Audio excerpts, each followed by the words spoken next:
એ મારા પર મોબાઈલ વડે હુમલો કરે છે. મોબાઈલથી હુમલો કરતા થોડી ઝપાઝપી થઈ પછી માન્ય ધારાસભ્યશ્રી વધારે પડતા ઉશ્કેરાઈ જઈને મારા પર જાનલેવા હુમલો કાચ દ્વારા કરે છે, કાચના ગ્લાસ દ્વારા.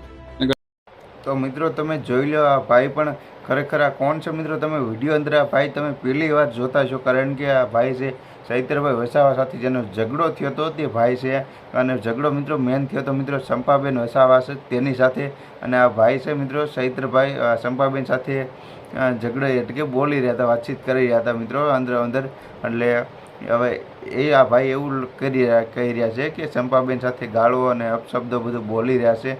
તો આ ભાઈનું નામ છે મિત્રો, ખરેખર તમને આખું બધું તમને ડિટેલમાં સમજાવવાનું છું. તો ભાઈ એવું કહી રહ્યા છે કે એને મેં ના પાડી અને મેં એને રોક્યા તો ચૈત્ર વસાવાને, તો એને મને માર્યા. અને આ ભાઈનું નામ તો સંજયભાઈ છે, સંજયભાઈ વસાવા. તો આ ભાઈ કે મેં એને રોક્યા તો એને મને માર્યા અને મારી માથે મોબાઈલ માર્યો અને ગ્લાસ માર્યો. ઘણા બધા આ ભાઈ વિડીયો ઉપર ઘણી ટિપ્પણી કરી છે. તો આ ભાઈનો તમને પૂરો વિડીયો બતાવવાનો છે. વિડીયો એન્ડ સુધી બન્યા રહેજો. અને આ ભાઈ છે જેની સાથે ચૈત્રભાઈ વસાવાની મારામારી એટલે કે બાંધવાની ઓલે આ બધું લોચો થયો છે. તો ચાલો વિડીયો અંદર તમે બન્યા રહેજો, જેટલા પણ લોકો જોઈ રહ્યા છો. અને ચાલો આખો આ ભાઈનો વિડીયો જોઈ લો. મેન મિત્રો મુદ્દો ચંપાબેન સાથે આ ચૈત્ર વસાવાનો હતો. અને આ ભાઈ એની સાથે ચંપાબેન તરફ એનો પક્ષ લીધો અને આ ભાઈને વિશમાં હરફેટે ચડાવી દીધા છે ચૈત્રભાઈ વસાવે. તો બંને તરફ તો ફરિયાદ થઈ હતી, પણ ચૈત્રભાઈ વસાવાની નથી લીધી અને ચૈત્રભાઈ વસાવાની ધરપકડ કરી હતી. મિત્રો ચાલો શું છે ઘટના આખી ભાઈ ખુદ કહે છે, તો તમે જ્યાં છે એની પાસે સાંભળી લ્યો.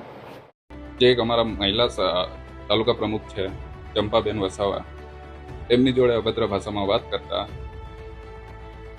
અભદ્ર ભાષામાં ગાળાગાળી કરતા હું વચ્ચે પડ્યો. માન્ય ધારાસભ્યશ્રીને એવું કીધું કે સાહેબ, ભલે ગમે તે હોય, એક મહિલા આગેવાન છે, તેમની જોડે તમારે આવું વર્તન ના કરવું જોઈએ.